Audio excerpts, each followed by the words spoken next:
So we're going to discuss Mark 10, verse 35. Let's open our Bibles. It says, Jesus teaches about serving others. Then James and John, the son of Zebedee, came over and spoke to him.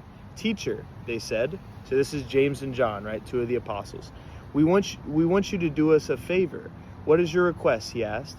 They replied, when you sit on your glorious throne, we want to sit in places of honor next to you, one on your right and the other on the left.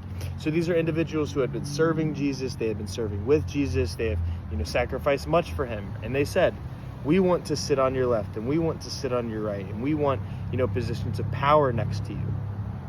So this is, an innately, natural desire to want to be powerful in the name of the Lord, to want to have some sort of merit or authority.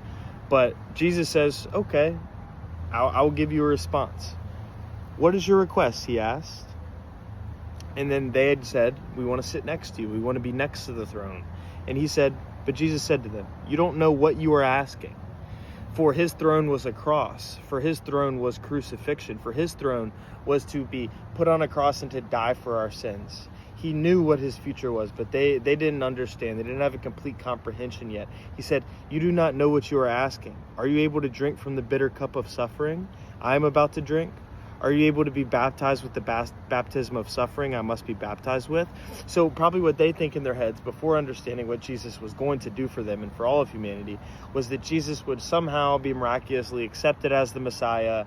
He would, be put on a throne in Jerusalem. People would worship him and the world would be a big happy place and we'd sing, Kumbaya and, drink hot cocoa. I wish that's how it played out. But we're such a carnal and innately sinful, world. We needed a living sacrifice to show us meekness, humility, love, kindness, not war, greed, profit, plunder, all these things that we exalt in today's day and age. So when we look at what Jesus did, he told his disciples, and this is foreshadowing how he would call all of them through the Spirit to lay their life down for the faith. He said, are you willing to drink from the bitter cup of suffering I'm about to drink? Are you willing to be baptized, right, with the baptism of suffering I'm willing to be baptized with? This is pretty deep. This is real. Like, this is him saying and foreshadowing what he knew would happen to him and telling the disciples, are you willing to embody the faith in the way I'm going to show you it must be embodied? Oh, yes, they replied, we are able. Yes, they're able, right? They would go forward and be very bold witnesses to the faith, but when they said that at the time they said it, I don't think they understood what they were saying. Then Jesus told them, you will indeed drink my bitter cup and be baptized with the baptism of suffering.